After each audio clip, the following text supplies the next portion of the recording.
बिस्मिल्लाहिर्रहमानिर्रहीम जी। मैं हूं सदीक मलिक और आप देख रहे हैं मेरा डिजिटल चैनल। चंद दिनों बाद फिर से मुलाकात हुई आपसे और मुलाकात में ताख़ीर की वजह कोई ना कोई बन ही जाती है, लेकिन असल में कुछ जो माहौल है वो अप एंड डाउन का शिकार रहा है और अभी भी शिकार ही है। अभी भी आज जो सुप्रीम कोर्ट में सुनवाई हुई है बल्ले के निशान की वापसी के लिए, उसको कल तक समात में मतलब कल तक ट्रांसफ़र कर दिया गया। यानी अगर मैं ये कहूँ कि समझ लें कि बस आज कल में उसका फ़ैसला होना है, लेकिन फ़ैसला कैसा होना है इस पे अभी हम बात नहीं करेंगे। इस वीडियो का मकसद ये नहीं है कि हम बल्ले के निशान की वापसी पे बात करेंगे।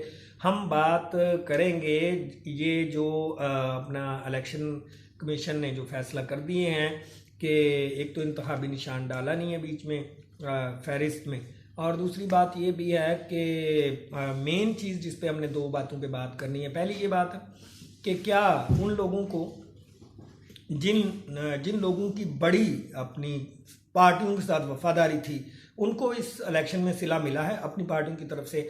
और दो मेन जो चीज़ें हैं जी वो सामने नज़र आई हैं। दो कपल्स ऐसे हैं जिनके साथ ज़्यादती हुई है। आज इस वीडियो में हम सिर्फ उन पे बात करेंगे। और पहला कपल है जी जो तहरीक इंसाफ की जोड़ी थी। जोड़ी इस हवाले से कह रहा हूँ क्योंकि वो दोनों ही लोग जो है तहरीक इंसाफ से मूव करके तो इस्तेकाम पाकिस्तान पार्टी का हिस्सा बने थे और प्रेस कॉन्फ्रेंस करके उन्होंने बाकायदा इमरान खान को छोड़ने का ऐलान किया और बड़ी मोहब्बत से वो इस्तेकाम पाकिस्तान पार्टी का हिस्सा बने। और वो भी मेरे ख्याल है कि बड़ी उम्मीद रखते थे, बल्कि बड़ा यकीन था उनको कि वो भी इलेक्शन में दोबारा से बड़ी मजबूती के साथ वापस आएंगे, अपने अपने हल्के से इलेक्शन लड़ेंगे और आने वाले वक्त में वो कौमी असम्बली या सूबाई असम्बली का हिस्सा होंगे और कौम की नुमाइंदगी करेंगे दोबारा से। लेकिन ऐसा नहीं हो सका। जी हाँ, तो वो दो नाम जो है वो मैं आपको बता देता हूँ। पहला नाम है जी मोहतरमा फरदौस आशिक अवान साहिबा का। हाँ जी, सियालकोट से हमेशा इलेक्शन लड़ती हैं जी। अपने हल्के में अपनी पब्लिक में बड़ी मकबूल हैं, क्योंकि मैं ज़ाती तौर पे मैंने उनका इंटरव्यू किया हुआ है। मतलब मैंने और मैं हमारे दोस्त तारिक मतीन साहब, मैं उस प्रोग्राम में था, साथ ही थे हम दोनों। तो हम उनके हल्के में जाके हमने उनका इंटरव्यू किया था। ये 2016 की बात। तो कहने का मकसद ये है कि वो वाकई वहाँ में पॉपुलर है, वहाँ के लोग बड़े पसंद करते हैं उनको, लेकिन उनके साथ धोखा हो गया है। वो इस्तेकाम पाकिस्तान पार्टी का हिस्सा बनने के बाद इस दफ़ा अपनी पार्टी की तरफ से टिकट हासिल करने में कामयाब नहीं हो सकी, बल्कि वहाँ से उनकी पार्टी ने एडजस्टमेंट कर लिया नून लीग के साथ और वहाँ से कोई दूसरा बंदा इलेक्शन लड़ रहा है जो नून लीग का है। तो मोहतरमा फरदौस आशिक अवान साहब को झटका लग चुका है। अब वो परेशान हैं और जो भी उनकी परेशानी की सूरत हाल है वो तो वो खुद ही बयान कर सकती हैं, लेकिन मैं आपको बता रहा हूँ कि वो गई साइड पे। यानी लोटाइज्म होने के बंदे को बड़े नुकसान होते हैं। कहने का मकसद ये है कि वो कहते हैं कि बंदा जो अपने घर को छोड़ के दूसरे घर जाता है ना, अब वो मिसाल बड़ी गंदी है, उर्दू में भी है, पंजाबी में भी है कि धोबी का कुत्ता ना घर का ना घाट का। ऐसा ही फयाज चौहान साहब के साथ भी हुआ। वो आपको पता है कि इतलात के मिनिस्टर भी रहे हैं, पंजाब से भी पाकिस्तान पीटीआई की तरफ से, जब पीटीआई की हुकूमत थी, इंफॉर्मेशन यानी मिनिस्टर रहे हैं। और वो भी इस चक्कर में आ गए और उनको भी टिकट नहीं मिला किसी पार्टी की तरफ से। ना ही तो उन्हें नून लीग ने पसंद किया, ना ही उनको इस्तेकाम पाकिस्तान पार्टी ने अपनी तरफ से वो टिकट दिया है और वो इलेक्शन नहीं लड़ रहे। कहते हैं कि थोड़ी सी ना मुश्किलात का सामना है, क्योंकि इस दफ़ा ना वो पार्टियां क्योंकि कुछ इकट्ठी होकर इलेक्शन लड़ रही हैं। जैसे इस्तेकाम पाकिस्तान पार्टी और नून लीग ने मिलकर इलेक्शन लड़ने का फैसला किया। कुछ जगहों पे नून लीग को पीछे हटना पड़ेगा और कुछ जगहों पे इस्तेकाम पाकिस्तान पार्टी को। लेकिन यहाँ इन दो बड़ी सीटों पे बड़े नामों को झटका लगा है और इनको टिकट नहीं दी गई। यानी वो उनके कागजात तो मंजूर हैं, अगर वो उन्होंने लड़ना है इलेक्शन तो मोहतरमा फरदौस आशिक अवान साहिबा और जनाब फयाज चौहान साहब जो है उनको आज़ाद उम्मीदवार के तौर पे इलेक्शन लड़ना होगा। और अगर वो आज़ाद उम्मीदवार के तौर पे खड़े होते हैं तो मेरा ख्याल है उनको अपनी पार्टी को छोड़ना पड़ेगा, क्योंकि इस्तेकाम पाकिस्तान पार्टी की तरफ से अगर वो खड़े होते हैं तो फिर वो नून लीग के साथ मिसकमिटमेंट हो जाएगी। और अगर वो आज़ाद उम्मीदवार खड़े होते हैं तो मेरे ख्याल है फिर भी इस्तेकाम पाकिस्तान पार्टी से ही उनकी मिसकमिटमेंट हो जाएगी, क्योंकि पार्टी से तो उनका फिर ताल्लुक नहीं रहेगा। तो अब ये बड़ी मुश्किल सूरत हाल है दोनों लोगों के लिए। उधर नून लीग में भी जी, मैं दूसरी बात जो बड़ी करने वाली मज़े की बात है, वैसे तो बहुत सारे हमारे जो मुबस्सिर हैं, तबसरा निगार हैं, तज्जियाकार हैं, वो इस मवाद पे बोल चुके होंगे, लेकिन किसी ने लाइट लिया होगा। लेकिन मेरी वीडियो का मकसद ही इन लोगों के बारे में बात करना है। अब आते हैं नून लीग की तरफ। तो नून लीग को भी बड़ी प्रॉब्लम्स आई हैं। जैसे मियाँ साहब चाहते थे, जिन लोगों को टिकट देना चाहते थे उन लोगों को टिकट नहीं दे सके। मियाँ साहब के गले में भी ना कुछ फंस गया। वो कहते हैं ना कि सांप के मुंह में छिपकली आ जाती है, उसको समझ नहीं आती, वो खाए तो वो खुद भी मर जाएगा, क्योंकि छिपकली में भी जहर होता है, ये उसको प्रॉब्लम हो जाएगी, बीमार हो जाएगा। और अगर वो उसको छोड़ता है छिपकली को, तो वो उसकी अना और उसकी इज्जत पे हरफ आता है। ये मुहावरा है कि अगर वो छोड़े तो उसको लाज लगेगी, और अगर खाता है तो कोड़ हो जाएगा उसको। ये हमारे पंजाबी का मुहावरा है। तो मैं एज ए पब्लिक जी बड़ा मतलब हमारे लिए बड़ी मज़े की सूरत हाल है कि नून लीग की तरफ से जनाब तलाल चौधरी साहब को बहुत बोलते हुए सुना है। मैंने खुद भी सुना है, आपने भी सुना होगा टेलीविजन पे, अखबारात में। तलाल चौधरी साहब माशाल्लाह, जब तक मियाँ साहब इधर नहीं थे बड़े वो एक्टिव थे और मियाँ साहब की हमायत में बड़े बोलने वाले थे। लेकिन मज़े की बात बताऊं, तलाल चौधरी साहब को टिकट नहीं मिला नवाज शरीफ की मियाँ साहब की तरफ से, यानी उनकी कुर्बानी दे दी गई है। तो तलाल चौधरी साहब की भी कुर्बानी हो चुकी है और नून लीग ने उनको बिठा दिया उधर।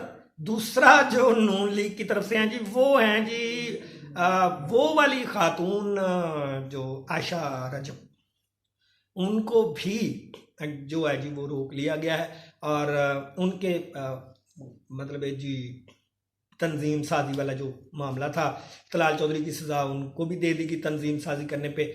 और मैंने ख्याल आयशा रजब करीबनी तो इसमें मुलवस नहीं थी, लेकिन खैर उनको भी सज़ा पता नहीं किस चीज़ की दी गई। हालांकि नून लीग की वो भी बड़ी एक्टिव वर्कर हैं। और दूसरी बड़ी बात यह है कि उनको मखसूस जो नशीस्तें होती हैं औरतों की, उसमें भी नहीं रखा गया। यानी मरियम नवाज की भी वो फेवरेट नहीं है और मियां नवाज शरीफ के खाते में भी नहीं आ सकी। इस तरह से पार्टी के ना जी अंदर बड़े मसाइल हो जाते हैं, पार्टियों के अंदर बड़े मसाइल हो जाते हैं। जैसे अब देखें, पीटीआई के साथ तो मसला हो ही गया है। मैं पार्टियों के मसाइल की बात कर रहा हूँ, पीटीआई के साथ तो मसला ही हो गया ना जी। बल्ला अगर नहीं उनको मिलता तो तितर बितर वाली बात है जी। पब्लिक को ये नहीं समझ आएगी, आम पब्लिक को। मुझे तो पता होगा कि पीटीआई किस निशान पे लड़ रही है, या कोई बंदा बता देगा कि जी हाँ जी आप मेरे कोई ऐसे हमारे कुछ जो जर्नलिस्ट लोग हैं, जो पढ़े लिखे लोग हैं, उनको समझ आ जाएगी, शहरों में भी समझ आ जाएगी। लेकिन देहातों में कौन जाकर समझाएगा किसी बुजुर्ग को, किसी चाचे को कि ये पीटीआई का निशान है जी जिसपे वो लड़ रहे हैं, यानी ये बंदा जो है ये पीटीआई की तरफ से खड़ा है। तो मुश्किल हो गई है पीटीआई के लिए, और मुश्किल में फंसी हुई है नून लीग। और इस्तेकाम पाकिस्तानी पार्टी के बारे में मेरी सीधी सीधी राय है जनाब कि उनका तो फ्यूचर कोई है ही नहीं। फ्यूचर इसलिए नहीं है, फ्यूचर बनाने की कोशिश तो की जा रही है। जहांगीर तरीन साहब ने बड़ी मतलब कमिटमेंट्स हैं उनकी, बनाने की कोशिश की जा रही है। लेकिन ये सच्ची बात बता रहा हूँ कि इन लोगों को, ऐसे तमाम लोगों को, सिवाय इसके कि जहांगीर तरीन साहब अपने हल्के से, क्योंकि उनका भी हमने इंटरव्यू किया था अपने प्रोग्राम में, तो उनके भी हल्के में उनकी अप्रोच है, पावर है। लेकिन उधर नून लीग ने सदीक बलोच को फिर से खड़ा कर दिया। ये जब हमने इंटरव्यू किया था तब भी जहांगीर तरीन के खिलाफ सदीक बलोच ही खड़े थे। नून लीग ने सदीक बलोच को भी खड़ा कर दिया है और इस्तेकाम पाकिस्तान पार्टी की तरफ से जहांगीर तरीन भी खड़े हैं। ये एक बड़ी मिस्टेक है, इसकी भी नहीं समझ आ रही। यानी पार्टी में तो नहीं कन्फ्यूजन चल रही है। उधर पीपल्स पार्टी भी थोड़ी कंफ्यूज है, उसकी पावर भी नहीं है कहीं पे। पंजाब में और केपीके में पीपल्स पार्टी की पावर नहीं है। वहाँ के केपीके के जो मेन उनके थे सदर वगैरह, उन्होंने भी छोड़ दिया है जी पार्टी को, वो भी चेंज कर चुके हैं।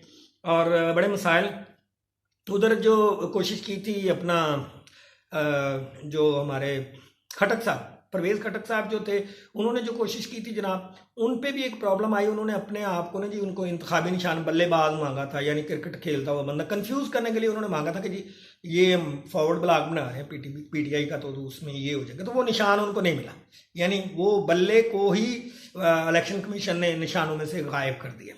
ये आपको मैं वैसे जो निशानात अलाट हुए हैं ये मैं अपनी वीडियो में नीचे दिखा देता हूँ, आप देख लीजिए।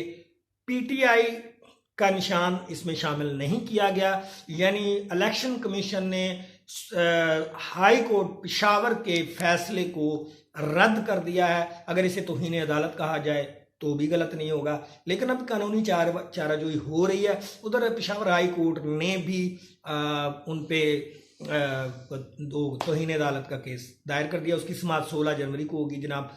और इधर सुप्रीम कोर्ट में काजी फायज ईसा साहब बल्ला मिलेगा या नहीं मिलेगा, इसका फैसला करेंगे।